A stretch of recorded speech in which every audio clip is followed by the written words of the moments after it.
Montana Territory, 1875. The spring air carried both promise and chill as the first wildflowers pushed through patches of melting snow. In this unforgiving land where winter could claim lives and summer brought drought, 25-year-old Yates Daniels had learned one truth. A man survived by keeping his distance from settlements, from entanglements, and especially from the dangerous comfort of hope. The livestock trade had been good to him so far. Young enough to endure the hardships of the trail, experienced enough to command respect from older hands, Yates had built a reputation as a reliable trail boss who delivered cattle with minimal losses. But he never lingered anywhere longer than the next contract required. The moment a town began feeling familiar, he'd saddle up and ride out. His father's voice still echoed in his ears. A man who puts down roots becomes a target. Keep moving, keep alive. So Yates had become a perpetual stranger, carrying everything he owned on his horse, a fine chestnut gelding named Copper, and measuring his worth in cattle delivered and miles traveled. His handsome face rarely broke into a full smile beneath his wide-brimmed hat, though when it did, the transformation turned heads. The ladies in various towns had noticed his tall frame, clear blue eyes, and the way his lean muscles moved with a casual grace earned from years in the saddle. But Yates kept those encounters brief and his goodbyes shorter. As he guided his horse along the outskirts of Silver Creek, a growing settlement nestled in a verdant valley, he felt the familiar itch to keep moving despite having just arrived. He'd come to negotiate a cattle drive contract with a local rancher, nothing more. 2 days of business, then back to the open country where a man could breathe. "This place'll be a real town soon," remarked Elmer, the aging stable hand who took Coppa's reins. "Railroad's coming next year, they say." Yates nodded politely. "Won't be here to see it." "That's so?" "Well, Silver Creek has a way of surprising folks." More than one drifters found reason to stay. Yates offered a non-committal smile. He'd heard similar claims in a dozen territories. Every settlement thought itself special enough to tame the restless. None had proven right so far. After securing a room at the modest hotel, Yates stepped onto the boardwalk, surveying the single main street with its assortment of essential businesses: general store, saloon, smithy, and a small church under construction at the far end. Nothing remarkable, nothing to hold a man beyond necessity. That's when he saw her. Julia Lawson, 22 years old with honey blonde hair gathered loosely at her nape, wore a practical blue dress that somehow managed to suggest both modesty and grace. She emerged from the general store balancing parcels while simultaneously trying to manage the shop door. As the top package began to slip, Yates found himself moving forward without conscious thought. "Allow me, miss," he said, catching the falling parcel with one swift motion. Her eyes, a startling shade of green, met his with neither the shyness of a sheltered girl nor the practiced invitation of a saloon singer. Instead, they held an intelligent assessment that made him momentarily forget his customary detachment. "Thank you, sir," she replied, her voice melodious but forthright. "Though I assure you, I've managed worse balancing acts." "No doubt," Yates said, finding his composure. "But why struggle when help is available? I'm headed down the street anyway." She studied him for a moment longer than social convention dictated, taking in his trail-worn clothes that nonetheless showed signs of care, his clean-shaven face bronzed by sun, and the quiet confidence of a man comfortable in his own company. "I'm Julia Lawson. I run the schoolhouse just past the church site." "Yates Daniels," he offered, still holding her package. "Just passing through on business." "Everyone's just passing through until they decide not to," she observed with a directness that caught him off guard. "The packages go to the schoolhouse, if you're serious about your offer." Together they walked the length of the street, Yates becoming uncomfortably aware of curious glances from townspeople. He wasn't accustomed to being seen, to being noted. He preferred anonymity, safer that way. "New teacher?" he asked, seeking neutral conversation. "Not so new anymore. 2 years this August," she answered, nodding to various townspeople as they passed. "Came out on a 6-month teaching contract after finishing my education back east. Didn't plan to stay past winter." "What changed your mind?" They reached the modest schoolhouse, a solidly built single-room structure with large windows and a small bell tower. Julia unlocked the door before answering. The children needed consistency. Too many people come and go through their lives. I decided they deserved better than another temporary figure. Her words struck an uncomfortable chord. Yates had never considered the impact of his transient lifestyle on others. He'd always framed it as self-preservation, nothing more. He set her parcels on the teacher's desk, noticing the neat rows of benches, the carefully lettered alphabet above the blackboard, the shelves of precious books. "You've made something here," he observed, surprising himself with the hint of admiration in his voice. "A beginning," she corrected. "Thank you for your assistance, Mr. Daniels. I hope your business in Silver Creek proves successful." It was a polite dismissal, and Yates recognized it as such. Yet as he tipped his hat and turned to leave, an unexpected reluctance slowed his steps. Something about Julia Lawson's directness, her evident purpose, left him feeling strangely hollow, as if his own existence suddenly seemed incomplete by comparison. The following morning, Yates rode out to the Douglas Ranch to negotiate terms for moving 500 head of cattle to the railroad depot in Helena. He'd expected a straightforward business discussion, but found himself invited to stay for dinner by rancher Frank Douglas and his wife. "Miss Lawson mentioned meeting our newest visitor," Mrs. Douglas said as they ate. "Said you were a gentleman." Yates shifted uncomfortably. "Just common courtesy, ma'am." "Courtesy's not so common these days," Frank Douglas observed. "That schoolteacher's been good for this town. Brings civilization with her." The conversation turned to cattle prices and trail conditions, but Yates found his thoughts drifting back to the schoolhouse. He'd planned to finalize the contract and leave immediately, but Douglas mentioned needing 2 days to gather the herd from outlying pastures. That evening, walking back toward town, Yates paused at the ridge overlooking Silver Creek. Lights glowed in scattered windows, smoke curled from chimneys, and the half-built church steeple reached skyward like a promise. Something about the scene tugged at him, not because it was particularly grand or beautiful, but because it represented something he'd deliberately avoided: permanence. A distant cry shattered his contemplation. Yates tensed, hand dropping to his revolver as he scanned the darkening landscape. The cry came again, human, female, and clearly distressed. He sprinted toward the sound, following it to a steep embankment where the spring melt had weakened the earth. There, clinging precariously to exposed roots halfway down the slope, was Julia Lawson. Her dress was torn and muddied, one hand bleeding where she gripped a jagged root. "Hold on," Yates called, quickly assessing the situation. The embankment was too unstable to climb down directly. He shrugged out of his coat, then unwound his lariat from his saddle. "Can you hold a bit longer?" "Not much choice," she replied, voice strained but steady. He secured the rope to a sturdy tree, tested it with his weight, then carefully lowered himself down the embankment. Soil crumbled beneath his boots, but the rope held firm. "What happened?" he asked, reaching her side. "Shortcut home after visiting a student's family," she explained through gritted teeth. "Ground just gave way. Foolish mistake. We all make those," Yates said, wrapping a secure arm around her waist.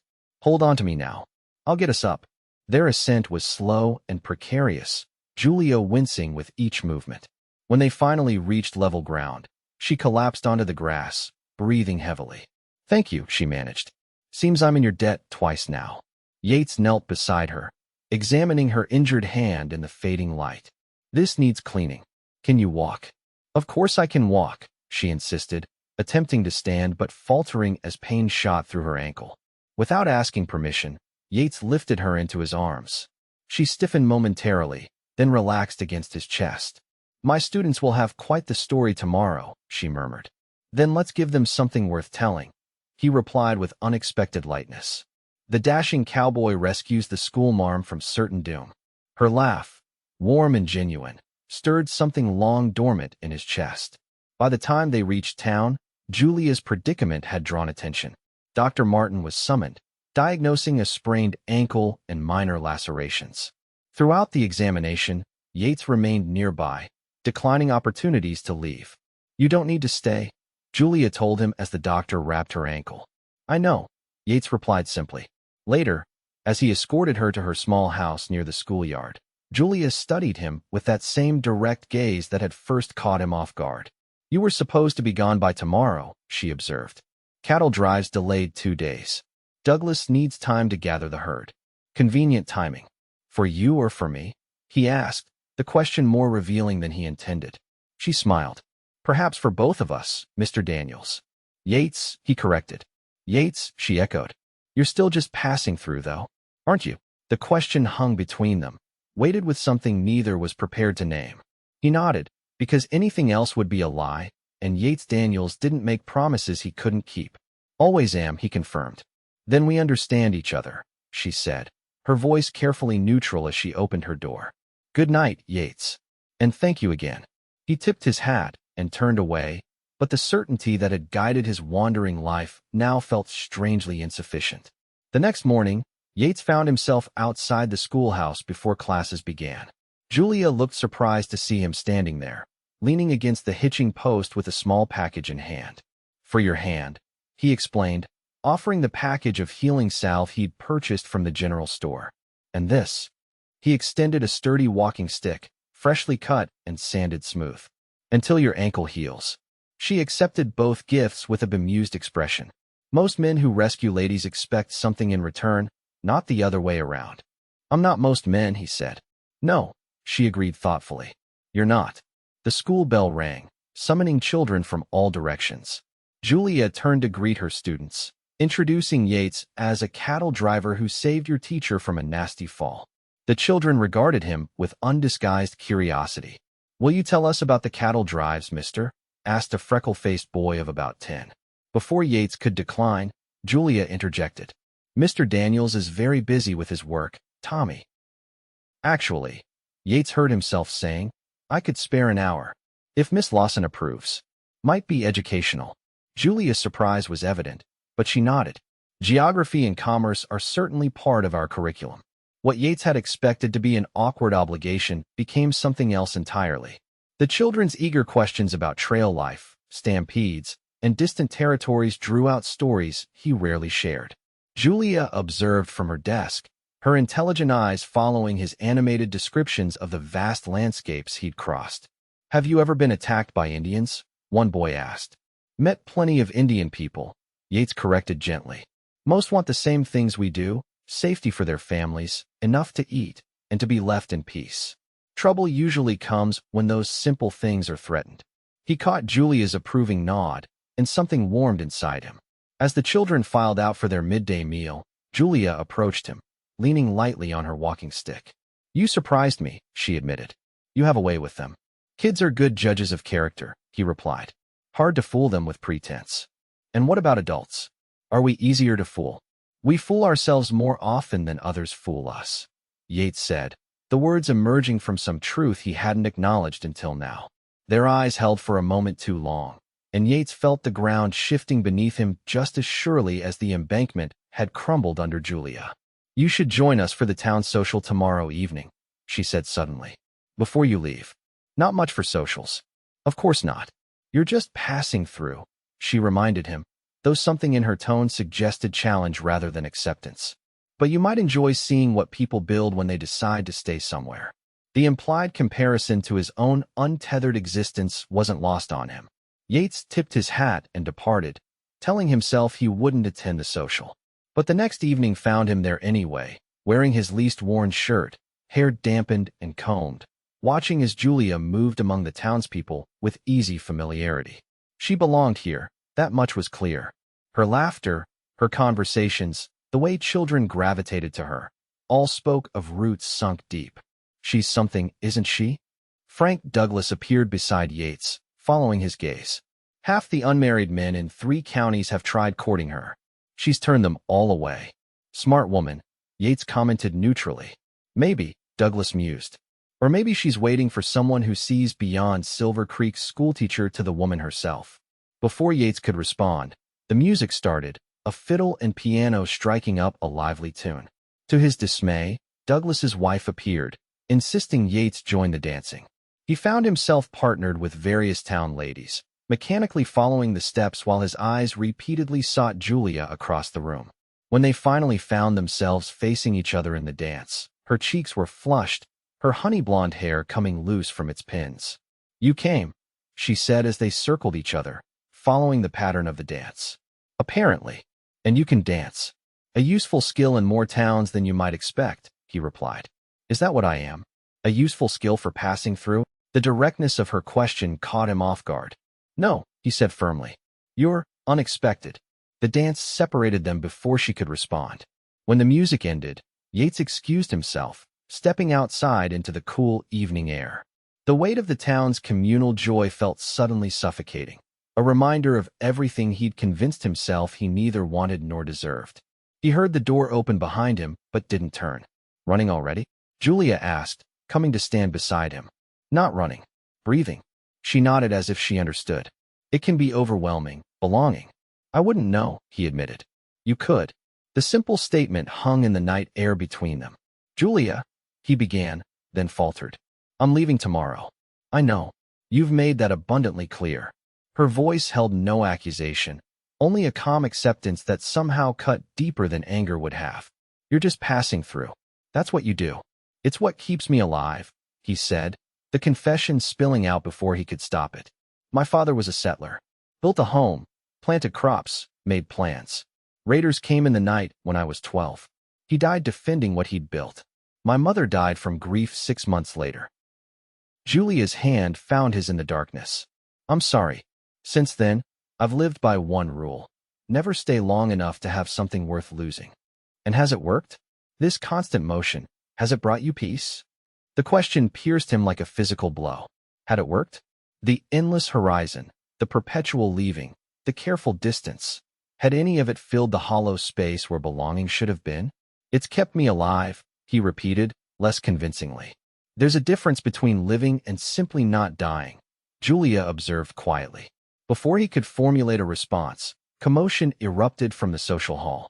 Voices raised in alarm, the music stopping abruptly. Yates instinctively moved toward the disturbance, Julia close behind. They entered to find 3 rough-looking men standing just inside the doorway, revolvers visible at their hips. The tallest, a weather-beaten man with a scar across one cheek, surveyed the room with cold eyes. Evening, folks, he drawled. Don't mean to interrupt your festivities. Just looking for someone. The tension in the room was palpable. Women drew children closer, men shifted protective stances. This is a peaceful gathering, the mayor said, stepping forward. State your business and be on your way. Heard tell there's a man named Daniels hereabouts. The scarred man continued, ignoring the mayor. Yates Daniels. Got some unfinished business with him. Yates felt Julia stiffen beside him. He squeezed her hand once, then released it, stepping forward into the light. I'm Daniels, he said evenly. Don't recall any unfinished business. The scarred man's mouth twisted into an ugly smile. You wouldn't, but my brother remembers. Wade Corbin, remember him? You testified against him in that rustling case in Wyoming Territory 3 years back. He's been in territorial prison since then. Yates remembered. Wade Corbin had been the leader of a rustling operation that had cost 2 ranchers their livelihoods and a young cowhand his life. Your brother was guilty, Yates said flatly. Justice was served. Maybe so, the man, clearly Corbin's brother, conceded with dangerous calm. But family's family. He gets out next month, and he made me promise to find you. Said he wanted to know exactly where to come looking once he's free. The threat hung in the air. Yates was acutely aware of Julia standing just behind him, of the families gathered for a night of innocent celebration. Take your quarrel outside, the mayor demanded. No quarrel tonight, Corbin said, his eyes never leaving Yates. Just delivering a message. Wade's coming for you, Daniels. Might be a month, might be longer, but he'll find you. His gaze swept the room, lingering on Julia. And anyone fool enough to stand with you. With that, the 3 men backed out of the social hall.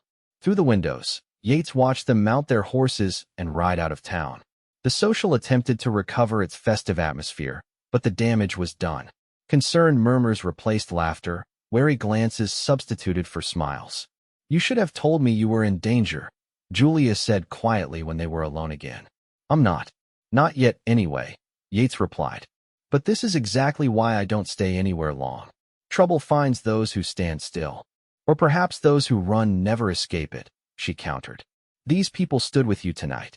No one revealed your identity when those men first asked. They shouldn't have to face threats because of my past, Yates said firmly. This only confirms what I already knew. I need to be gone by morning. Julia studied his face in the lamplight. And where will you go? Another town where you're a stranger, where no one will stand between you and men like Corbin. Better than bringing danger to people who've shown me nothing but kindness, he insisted. Better than risking your safety. That's my choice to make, not yours, Julia replied, a flash of anger in her green eyes. You think you're protecting people by denying them the chance to care about you? That's not protection, Yates. That's fear dressed up as nobility. Her words struck too close to truths he'd buried beneath years of movement and distance. Before he could marshal a defense, she continued more softly. At least finish the contract with Douglas. Don't let those men drive you away before your work is done. That gives them power they haven't earned. Yates knew she was right about the contract at least. Breaking his agreement with Douglas would damage his reputation, making future work harder to secure. And pragmatically, riding out alone tonight might be exactly what Corbin wanted, an easier target away from town. I'll complete the cattle drive, he conceded. Then I'll lead Corbin and his brother away from here when the time comes. Julia's expression softened slightly. That's a start. The next week passed in a state of heightened vigilance for Yates. He helped Douglas gather the remaining cattle, always watching the horizon, always expecting Corbin to return with more men. But no trouble materialized, and gradually the town's routine resumed its normal rhythm. Despite his determination to maintain distance, Yates found himself drawn to the schoolhouse each afternoon.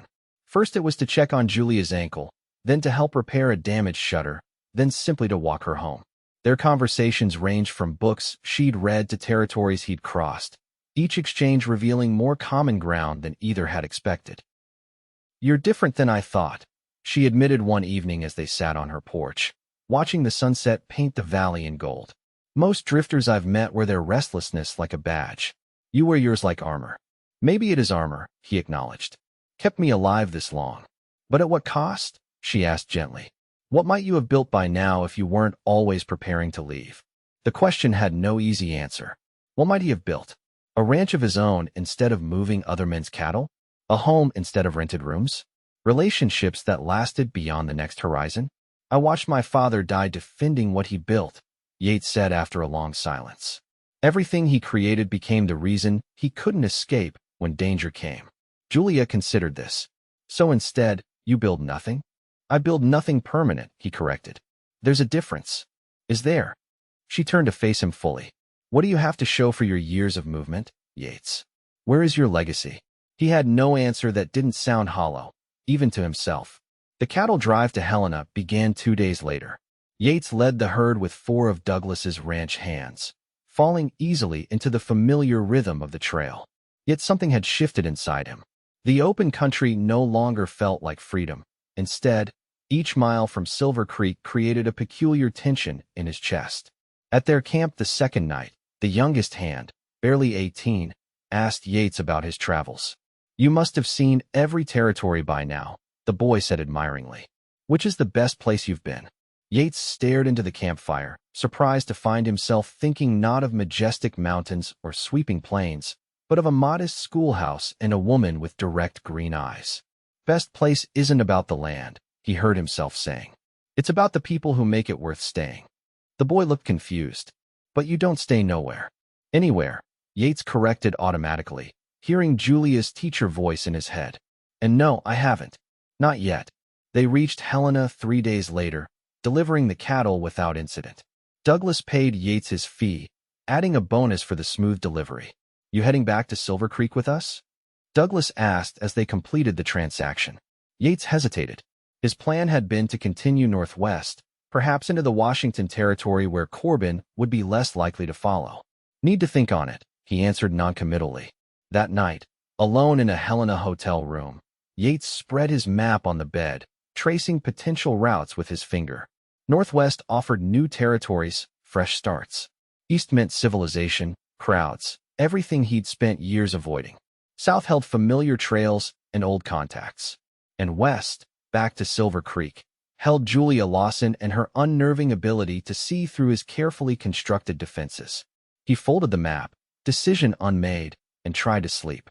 Dreams came fragmented and vivid. His father's cabin burning, endless trails leading nowhere, and Julia standing in her schoolhouse doorway, watching him ride away. Yates woke before dawn, his mind clearer than it had been in years. He would return to Silver Creek, Not to stay, he told himself, but to properly say goodbye. Julia deserved that much. And perhaps he needed it too. The return journey felt different, charged with anticipation he couldn't entirely explain away. When Silver Creek came into view on the afternoon of the second day, Yates found himself urging Copper to a faster pace. His first sign that something was wrong came from the unusual number of horses tied outside the saloon mid-afternoon. The second was the unnatural hush that fell when he walked through the door. "Daniels," Douglas acknowledged with visible relief. "Didn't expect you back." "What's happened?" Yates asked, registering the tension in the room. The mayor stepped forward. "Corbin returned this morning. Brought 5 men with him." Yates felt his blood run cold. "Where are they now?" "Rode out an hour ago. Said they'd return tomorrow." The mayor's expression was grim. "They went to the school first. Asked Miss Lawson about you." "Julia," Yates's voice sharpened. "Is she all right?"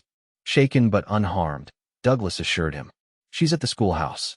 Wouldn't go home despite our advice." Yates was out the door before Douglas finished speaking, mounting Copper and spurring him toward the school.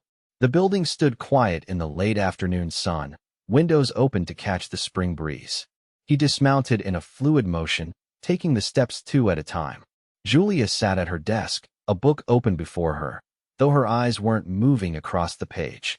She looked up at his entrance, surprise giving way to something more complex. "You came back," she said simply. "Are you hurt?" he demanded, crossing to her desk in quick strides. "No," she assured him. "They were unpleasant, but not violent. They made their point, which was that I was somehow connected to you, that this town was harboring you." Her voice remained steady, but Yates saw the slight tremor in her hands. "They wanted to know where you'd gone." "I never should have come here," Yates said, self-recrimination sharp in his voice. "My presence put you in danger, exactly what I've always feared." "Stop it," Julia said firmly, rising from her chair. "You're not responsible for their actions. And running away won't solve this, Yates. They found Silver Creek now. Even if you leave, who's to say they won't return simply out of spite?" She was right, and the realization settled like lead in his stomach. His strategy of constant movement, of leaving no connections behind, had failed. Not because he'd stayed too long, but because he'd made an impression that lingered after his departure. "I need to end this," he said with sudden clarity. "Not by running. By facing Corbin directly." "That's exactly what they want," Julia protested. 6 against 1? That's not bravery, it's suicide. "I won't let them threaten this town because of me," Yates insisted. "I won't let them threaten you." Julia moved around the desk to stand directly before him, close enough that he could see the gold flecks in her green eyes. "Then don't face them alone. The town will stand with you." "I can't ask that." "You're not asking. We're offering." Her hand came to rest against his chest, above his heart. "That's what happens when you let people care about you, Yates. They stand beside you when trouble comes." The concept was so foreign to his years of solitary existence that he struggled to grasp it. People standing with him, not because they were paid to, but because they chose to. Because somehow, despite his determination to remain unattached, he had formed connections. "Why would they risk themselves for a drifter?" he asked, genuine bewilderment in his voice. "Because you're not just a drifter anymore," Julia answered softly. "You're the man who teaches children about territories they may never see. You're the man who rescued their teacher from a cliffside. You're the man who delivers their cattle safely and dances at their socials." Her words untangled something that had been knotted inside him since childhood. The idea that belonging wasn't a vulnerability, but a strength. That roots didn't just anchor you in place. They connected you to others who could help you withstand storms. "I don't know how to let others fight my battles," he admitted. "Then learn," she said simply. "Start by trusting that you're not alone anymore." That evening, the men of Silver Creek gathered in the saloon to form a plan. Yates, accustomed to making decisions alone, found himself in the unfamiliar position of being part of a community's defense. "Corbin said they'd return at noon tomorrow," the mayor explained. "We'll be ready." "We can't just start a gunfight in the middle of town," Yates objected. "Women and children could be hurt." "Agreed," Douglas said. "That's why we meet them at the edge of town. Show of force, not provocation.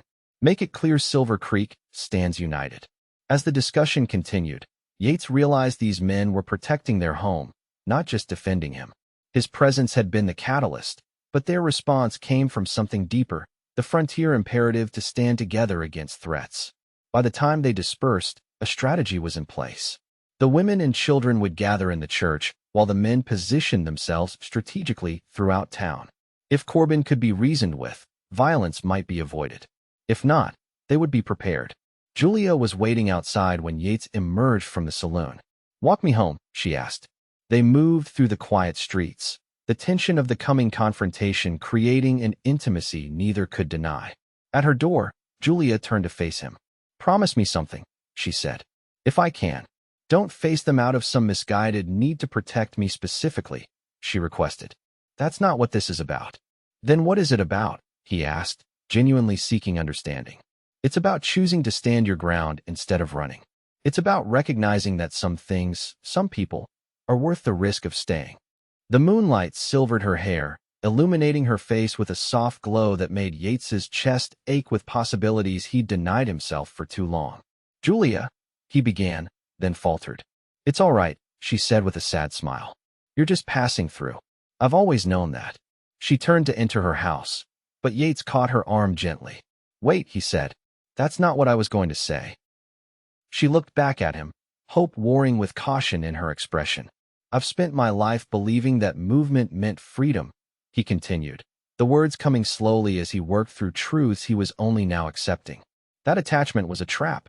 But watching you these past days, the life you've built, the difference you make, I'm starting to think maybe I've been running from the wrong things." "And what are the right things?" she asked softly. "The chance to matter somewhere. The possibility of building something that lasts longer than a cattle drive." He took a deep breath. "The risk of caring enough about someone that losing them would hurt." Julia's eyes shone with unshed tears in the moonlight. "Those are beautiful words, Yates.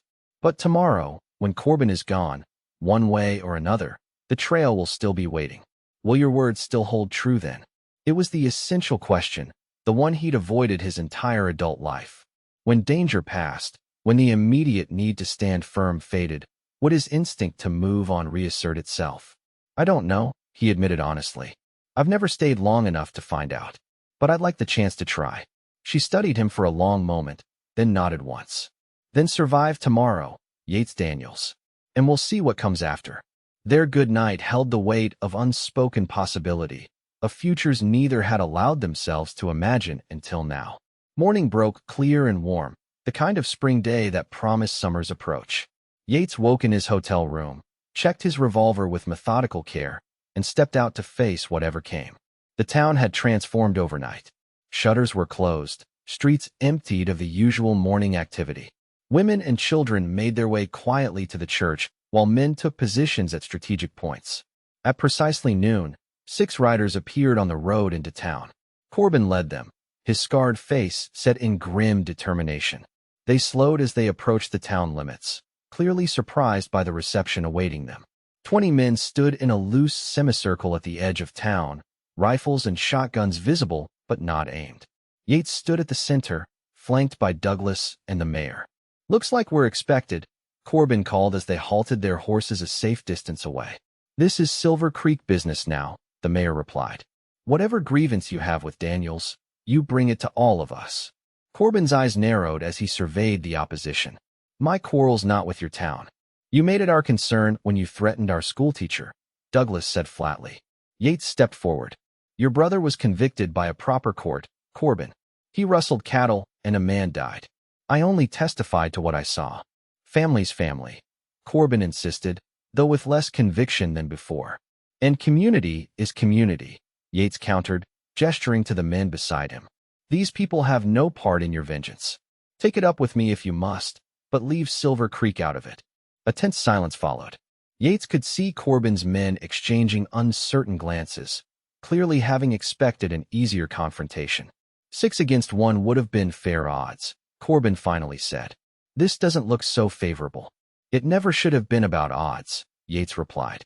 "Your brother broke the law. I didn't condemn him, his actions did." Another silence stretched between them. Then Corbin shifted in his saddle. "Maybe there's another way to settle this," he suggested. "Wade gets out in 3 weeks. He wants to see you face to face. You come to Cheyenne then, meet a man to man. Whatever happens after is between you two." It was an unexpected proposal, not peace exactly, but a postponement that might eventually lead there. Yates considered it carefully, aware of the men standing with him, of Julia somewhere behind in the town they were defending. "If I come to Cheyenne," he said slowly, "will Silver Creek be left in peace regardless of what happens there?" Corbin nodded curtly. "You have my word. This town ain't our concern if you face Wade Square." Yates looked to the mayor and Douglas, who gave subtle nods of approval. It wasn't a perfect resolution, but it removed the immediate threat to the town. 3 weeks, Yates confirmed. "I'll be there." With that, Corbin wheeled his horse around. "We'll be watching to make sure you keep your end," he called over his shoulder as they rode away. The tension dissolved gradually as the riders disappeared into the distance. Men clapped Yates on the shoulder, relief evident in their expressions. "You don't have to go to Cheyenne," Douglas told him. "We could send word to the territorial marshal, have him meet Corbin and his brother instead." Yates shook his head. "No, this needs to end properly. I'll go." The news spread quickly through town. Women and children emerged from the church, the normal rhythms of Silver Creek resuming as the threat receded. Julia found him later at the livery stable, checking Kappa's shoes with unnecessary thoroughness. "I heard what happened," she said. 3 weeks until Cheyenne." "Yes. And then?" He straightened, facing her directly. "I don't know. Depends on what happens there."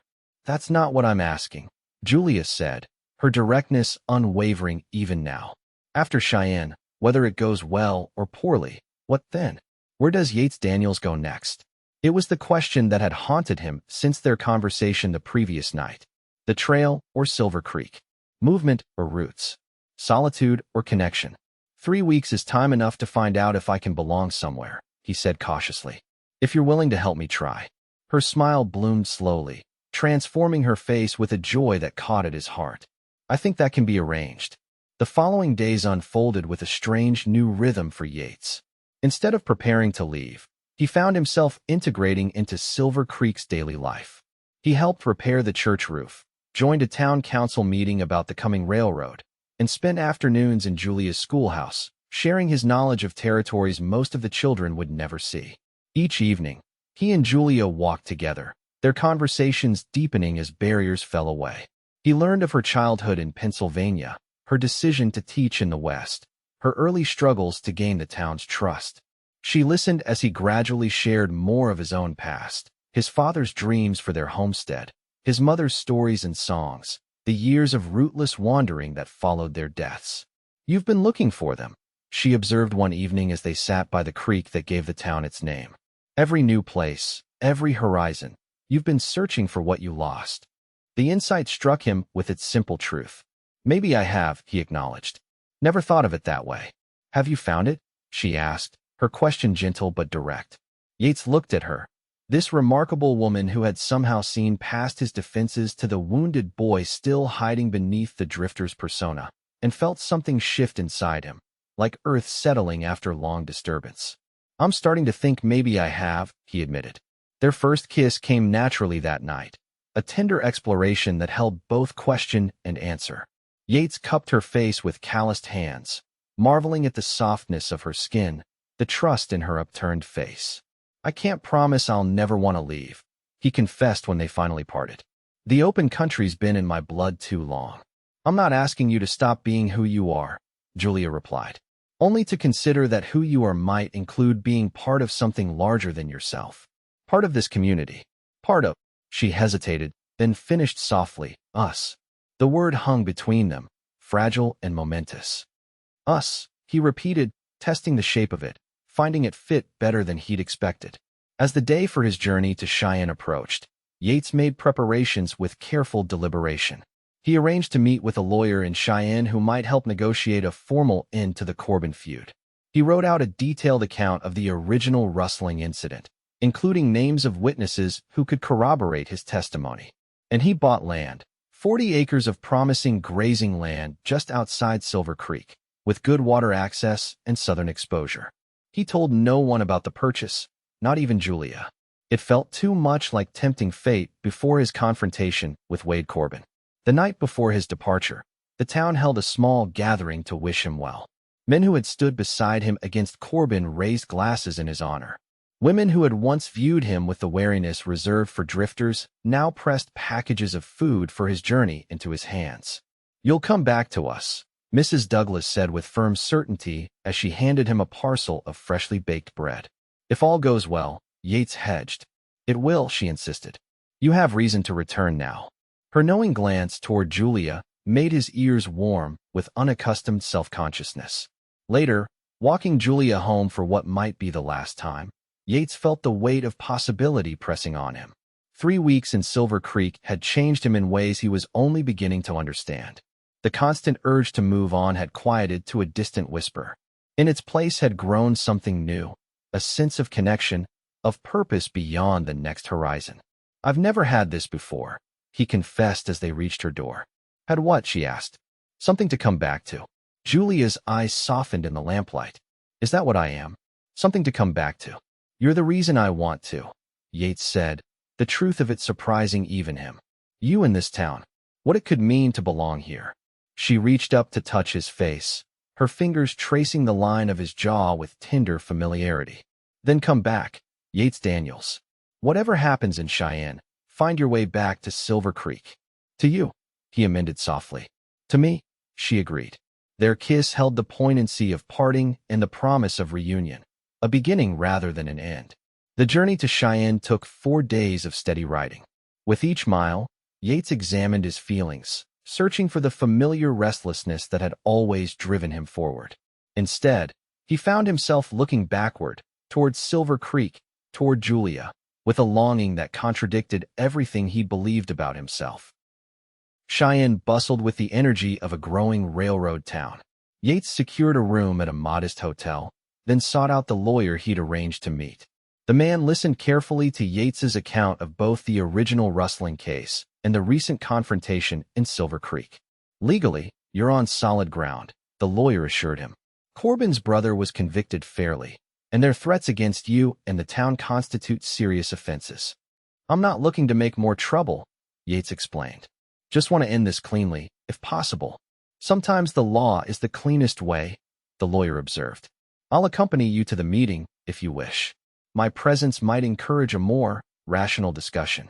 Yates agreed, grateful for the unexpected support. Wade Corbin was released from the territorial prison the following day.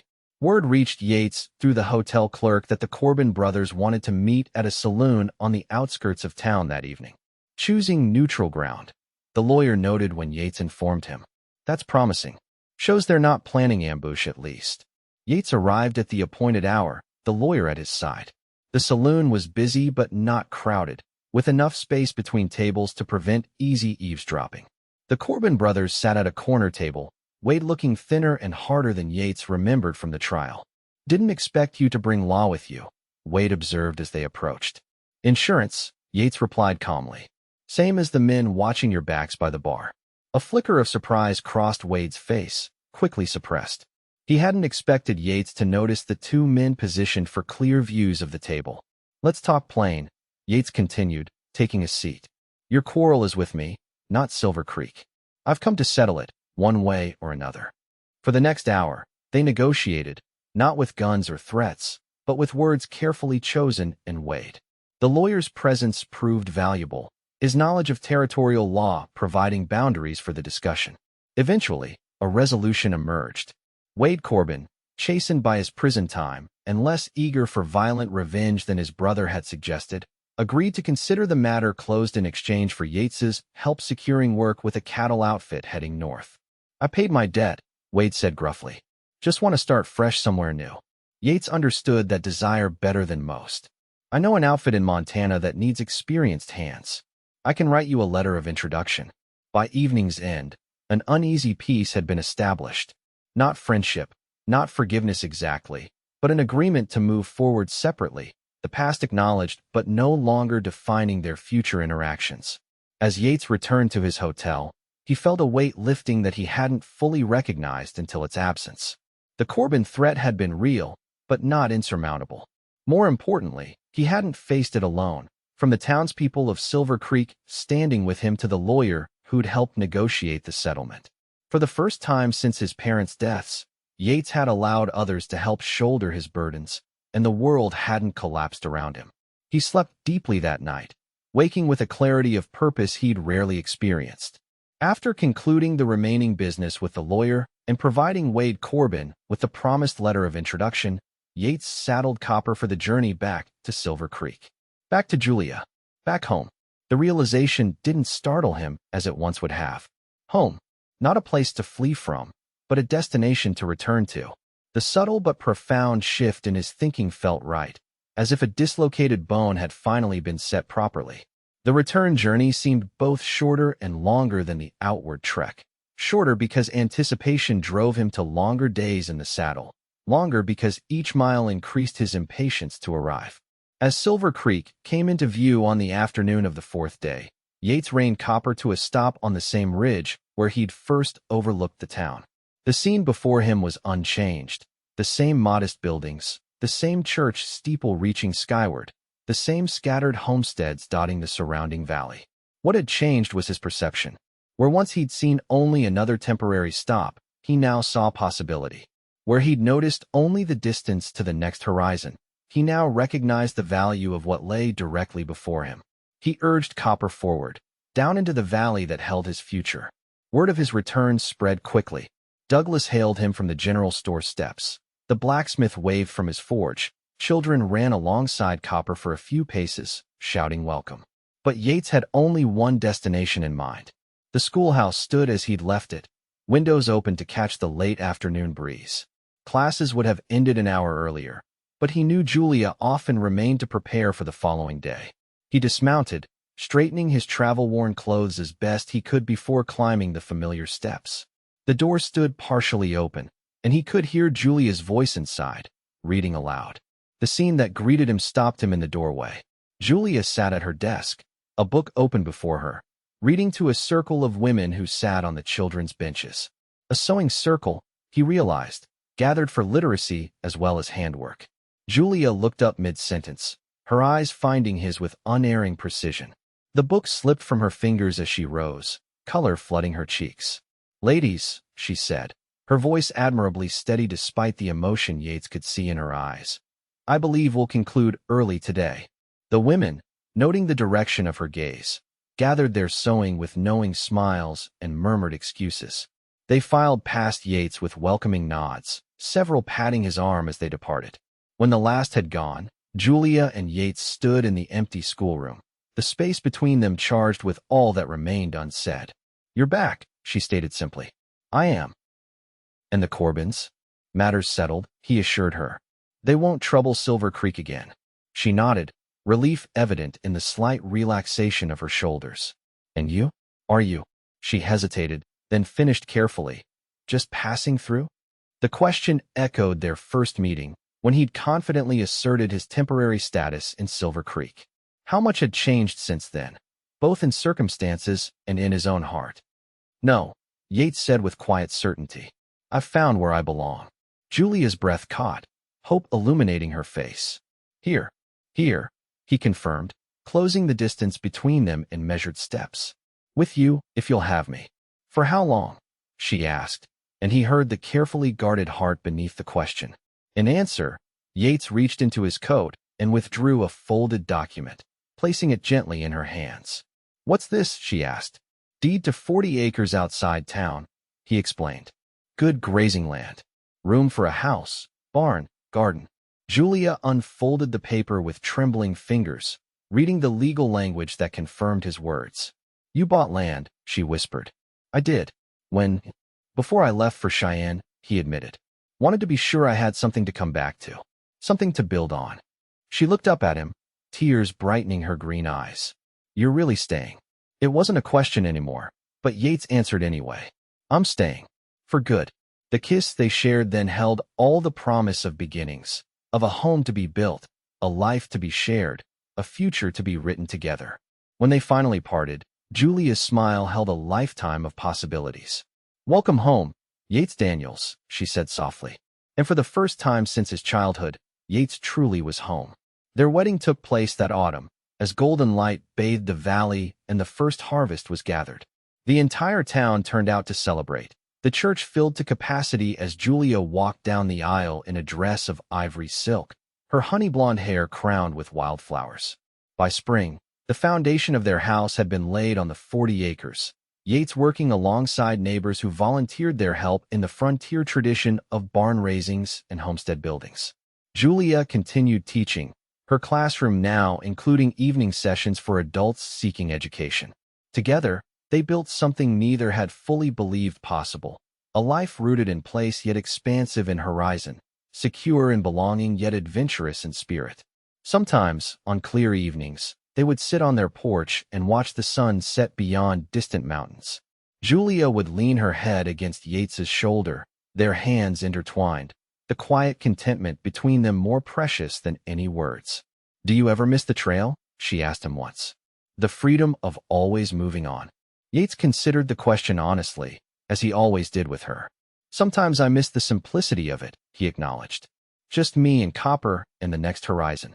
Julia nodded, understanding rather than jealous. "We could travel sometimes, you know. The school has breaks. We're not bound to never leave." He pressed a kiss to her temple, marveling at how well she knew him, how she understood that his nature hadn't fundamentally changed, only expanded to include new possibilities. "I don't need to chase horizons anymore," he told her. "Not when everything I want is right here." And it was true. The restlessness that had driven him for so long had transformed into something else, not disappeared, but channeled into building rather than escaping, creating rather than avoiding. In Yates Daniels, the drifter had found his complement in the settler, the motion balanced by stillness, the solitude enriched by connection. And in Julia, he had found not just love, but home, the place where he truly belonged.